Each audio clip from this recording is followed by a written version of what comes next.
Welcome to another Lawdit Solicitors podcast. I'm joined here with Izaz Ali and Inam Ali, who are both solicitors here at Lawdit. My name's Owen, I'm a trainee solicitor. Today we're going to be discussing the kind of pre-agreement to entering into a kind of commercial transaction, which is known as heads of terms, when you're going to be taking on a lease, for example.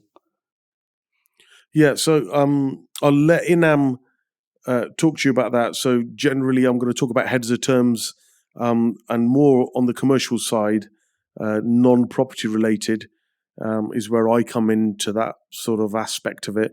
I think heads of terms are really, really key and important, and they save, if they're drafted correctly and they're thought out, they save a lot of time and money in terms of drafting and the understanding between the parties. So I always encourage that sort of thing to happen. Normally, heads of terms are drafted by agents, commercial agents, but on occasion where you get clients that sort of speak to one another directly, so buyer and seller speak to one another directly, there's certain things that they'd agree, normally the purchase price and how quickly they want to complete. That's usually the sort of main things, but then we can dress it up and talk about other aspects that go into it. So I'm going to just ask Inam if you come in and just sort of talk us through that aspect of it, and then I may interject with anything on the commercial side that I think is of importance with regards to that. Sure, yeah. So with commercial property leases, the heads of terms tend to be a bit more sort of thrashed out in terms of because there's a lot more terms that you can cover.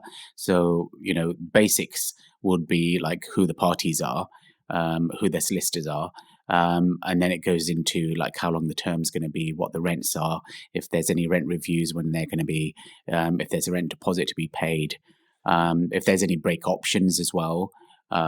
So those are the main sort of terms that they'll cover. There can be timing, again, like you mentioned, timing is another. So they kind of, if there's any sort of deadlines that the parties need to be aware of that they agreed, they need to record those as well.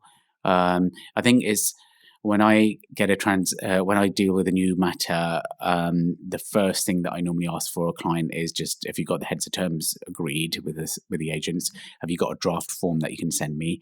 Because there's always something which the client may have overlooked and not thought about, and then it's always good to sort of review those and then just say, okay, did you agree like a break option? Because the heads of terms don't mention that.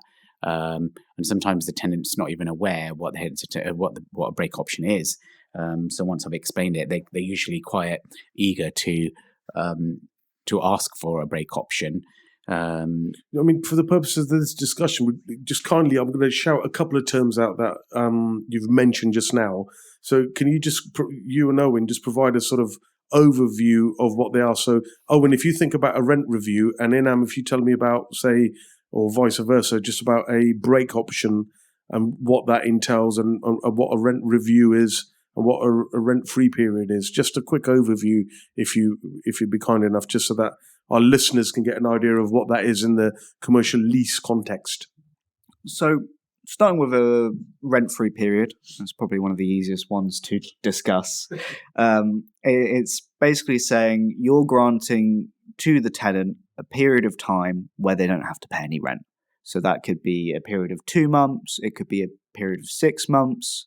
It really depends on what the landlord and the tenant have agreed between themselves. And it's usually because there is some work that needs to be done in the property. The tenant needs to carry out some kind of repair or fit out works before they can start kind of working and using the premises commercially. With regards to rent review, that is normally put in as schedule to the lease. And what it does is it says on a certain year, which is usually the 5th year of the lease term, say if it was a 10-year lease, it will say rent is going to be reviewed and it's going to increase dependent on the market and will never go down. Is kind of the short form version of a rent review.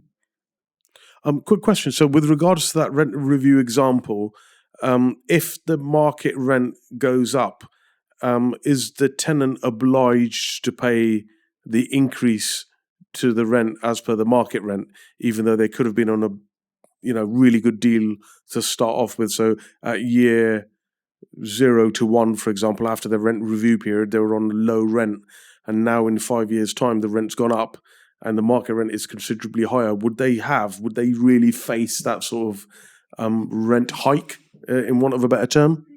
Yeah, we saw it on a recent transaction that we had where a client was actually assigning a lease. So what happened was rent review kind of kicked in, and I think it increased by like 50%. The rent amount. Wow. 50% rent increase, certainly in this climate. So we're in 2023. It's a really, really tough market out there. Cost of living and cost of everything sort of going up. And then if you think about the margins businesses have, and them having to sort of have, so your rent and rates from an accounting angle is part of your fixed costs. And to have a 50% increase in that would have serious repercussions on all the other aspects of your business. Yeah, and there are some instances where you can ask the landlord to take a view on it or potentially decrease it. And there is some scope for kind of negotiation, but usually the rent increases, and if there is any disputes involved, then a separate surveyor kind of steps in. Yeah, and is there have you come across a situation where upon rent review the rent goes down, or is that not? It's unheard of. Yeah, so the rent tends not to go down because on most commercial leases is generally accepted for the rent review clause to state that the rent will either stay the same or it'll go up. Oh, okay. Yeah, so unfortunately for tenants, that's what the situation is. I will just say that example that Owen just mentioned about the 50% rent increase, I'm pretty sure in that situation it was something that the landlord basically suggested as a 50% increase. And we did go back and say, can you provide us with the survey report, which the rent review survey report from a surveyor who suggested the increase. So we did ask for that. Is that so? That wasn't provided. So it gave us more grounds to argue why it should be payable. Sure. And so that I'm assuming that the surveyor would carry out a market exercise of some sort to show similar units, similar size, similar types of businesses within that area that are paying per square foot X amount, which this business would then equate to.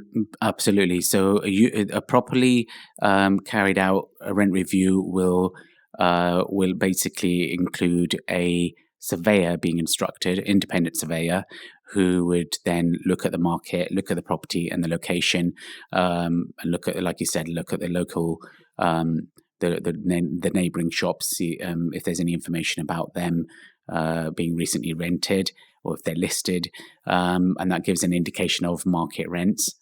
So that is what would normally that is what is advised to have. A rent review can be independently just agreed between the landlord and tenant, but obviously then you're not considering accurate expert advice. As into the market.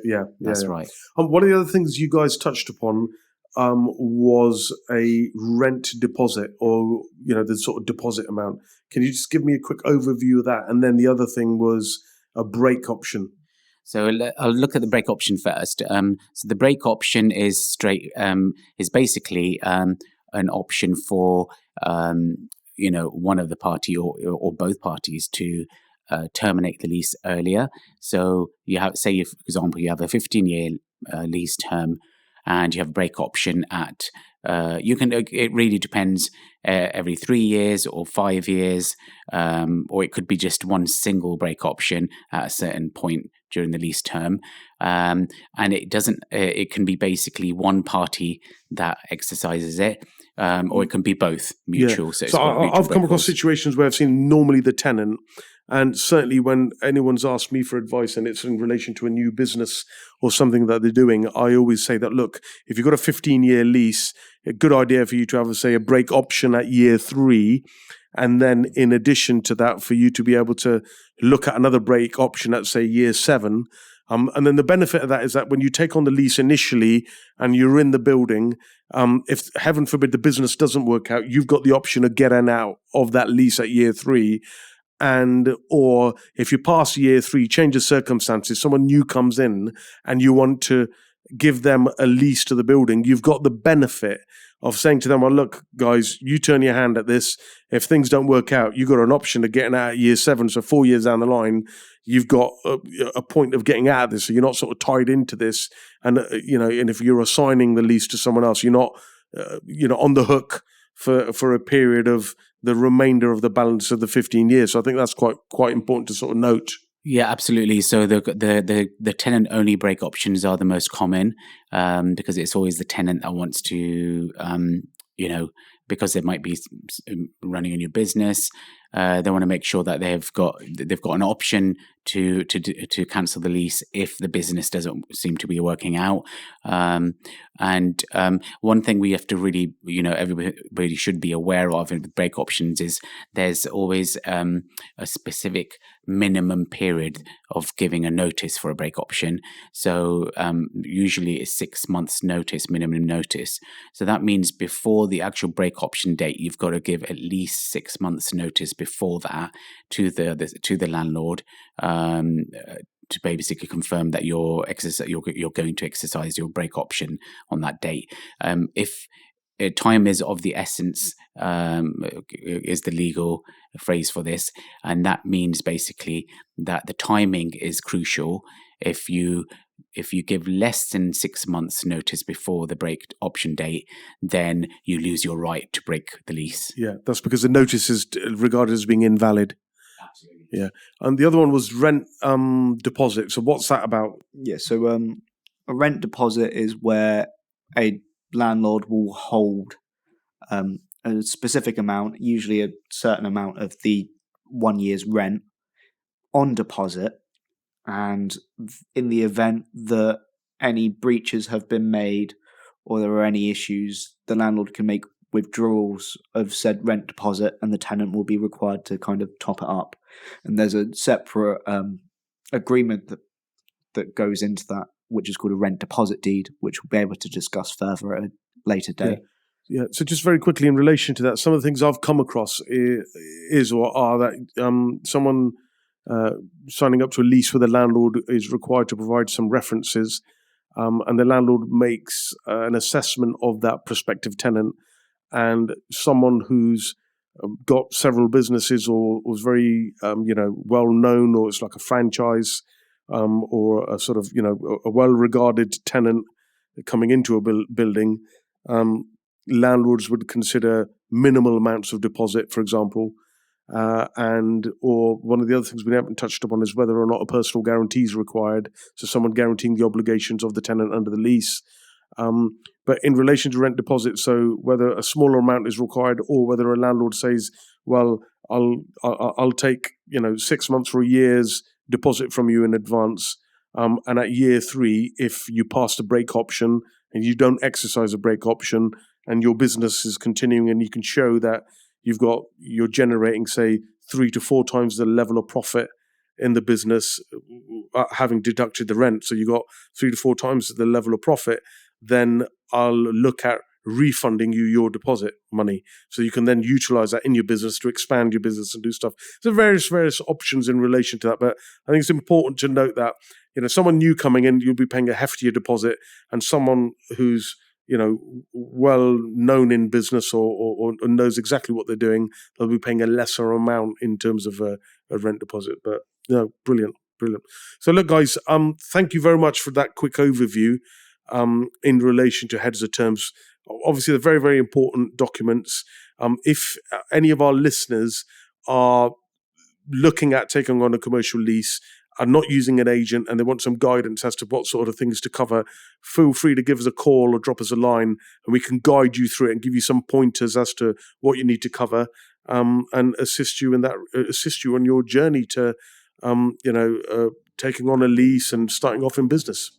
Thank you. Thank you. Thank you.